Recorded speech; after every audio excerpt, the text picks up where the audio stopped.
महाकुंभ 2025 की आभा में एक अवसर है जब लाखों लोग अपनी आत्मा को शुद्ध करने और जीवन के उच्चतम उद्देश्य को प्राप्त करने और परमात्मा से जुड़ने के लिए एकत्रित होते।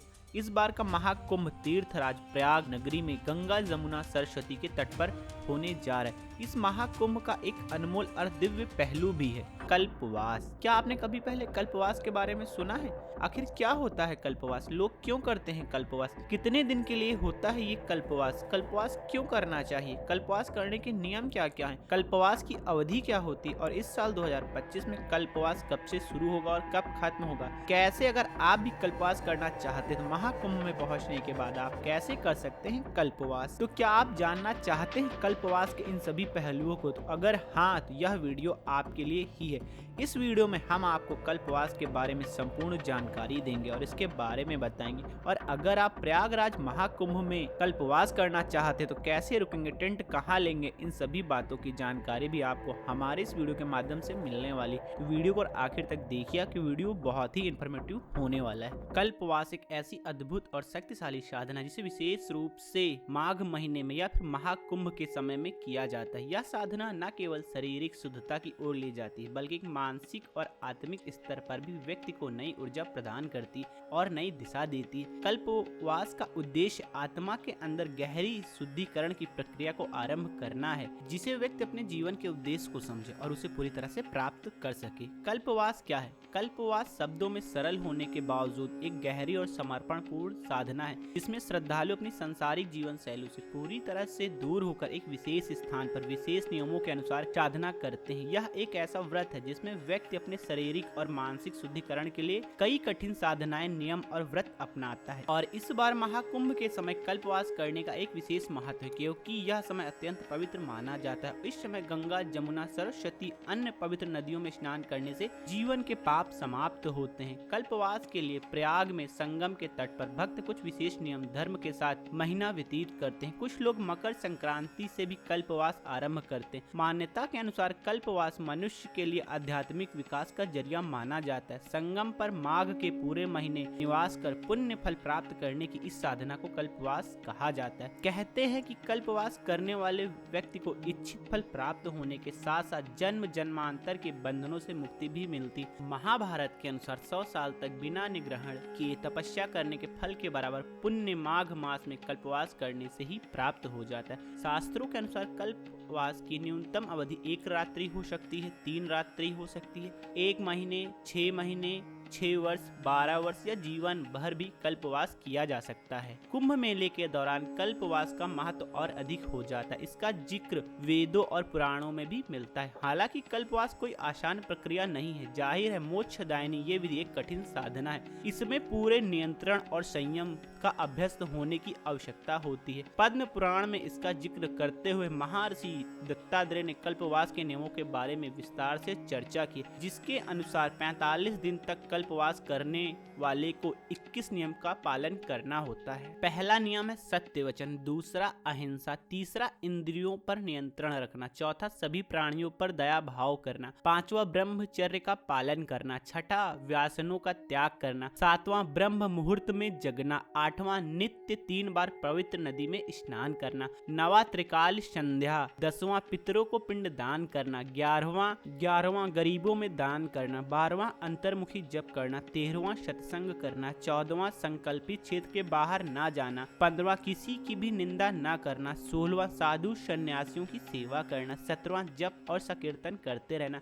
18वां एक समय भोजन करना, इसके अलावा पूरे दिन में भोजन नहीं करना, 19वां भूमि शयन, जमीन पे बिछा के सोना, 20वां अग्नि सेवन न करना और 21वां है देव पूजन। इनमें से सबसे ज्यादा महत्व ब्रह्मचर्य, व्रत, उपासना, देव पूजन, सत्संग और दान का माना गया है। कल्पवास करने के लिए इन सभी 21 नियमों का सभी लोगों को पालन करना पड़ता है, जो कि काफी कठिन हो जाते हैं। इस पर्व के महत्व को समझने के लिए सबसे पहले समझते हैं कि कल्पवास का अर्थ क्या होता है। इसका मतलब होता है 1 माह तक संगम के तट पर रहते हुए वेद ध्यान और ध्यान पूजा करना। इन दिनों प्रयागराज में कुंभ मेले का आरंभ भी हो चुका है। ऐसे में कल्पवास का महत्व अत्यधिक बढ़ गया है। कल्पवास पौष माह के 11वें दिन से प्रारंभ होकर माघ माह के 12वें दिन तक किया जाता है। मान्यता है कि सूर्य के मकर राशि में प्रवेश करने के साथ शुरू होने वाले मास के कल्पवास से एक कल्प जो ब्रह्मा के एक दिन के बराबर जितना पुण्य मिलता है। और ऐसी भी मान्यता है कि कल्पवास का पालन करने से अंतःकरण और शरीर दोनों का कायाकल्प होता है। कल्पवास के पहले दिन तुलसी और भगवान शालिग्राम की स्थापना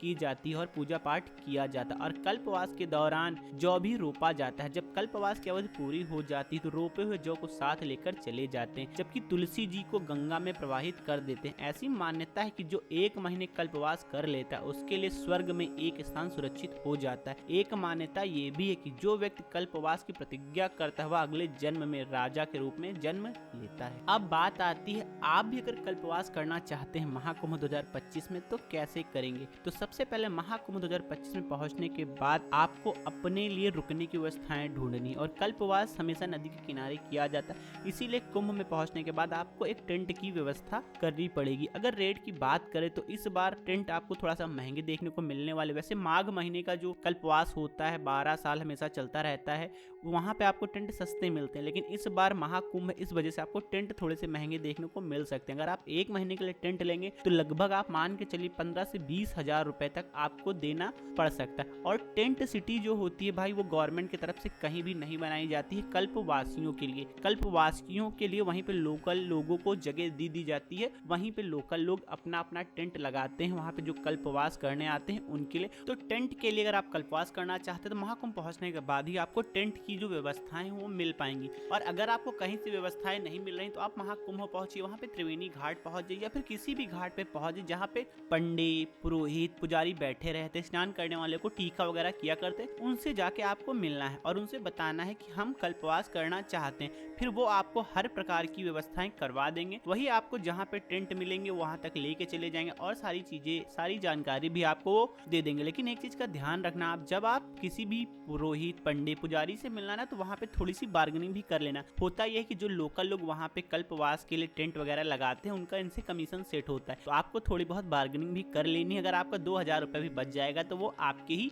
काम आएगा। तो सबसे पहले आपको अपने लिए टेंट की सुविधाएं करनी है, उसके बाद आपको वहाँ पे खाना बनाने के लिए छोटे छोटे चूल्हे मिलते हैं तो आपको चूल्हे वगैरह की व्यवस्था करनी और अपने साथ छोटे छोटे बर्तन वगैरह भी लेके जाना है। और वहाँ पे गवर्नमेंट की तरफ से ना कई सारी दुकानें भी लगाई जाती है जहाँ पे कल्पवासियों के लिए कम रेट में खाने की जितनी भी चीजें हैं, आटा चावल दाल, ये सारी चीजें भी उपलब्ध कराई जाती हैं कल्पवासियों के लिए। वहाँ पे जो अखाड़े वाले उन सब के लिए, तो आपको जो सामान है वो वहीं कल्पवासियों वाले की दुकानों से ही खरीद लेना है जहाँ से आपको कम पैसे में कल्पवास के लिए सारी चीजों की व्यवस्थाएं हो जाएं। तो इस तरीके से आप महाकुंभ 2025 पहुंचने के बाद अगर आप कल्पवास करना चाहते हैं तो कर सकते हैं। और मेरे हिसाब से जीवन में एक बार प्रयागराज आके महाकुंभ में, कुंभ में, माघ मेले में कभी भी कल्पवास जरूर करना चाहिए। कोशिश करें कि महाकुंभ में अगर आप नहीं कर पाते हैं कल्पवास तो आप माघ मेले में आके कल्पवास कर लें। महाकुंभ 2025 में कल्पवास करने आएंगे तो आपको भीड़ बहुत ज्यादा देखने को मिलेगी,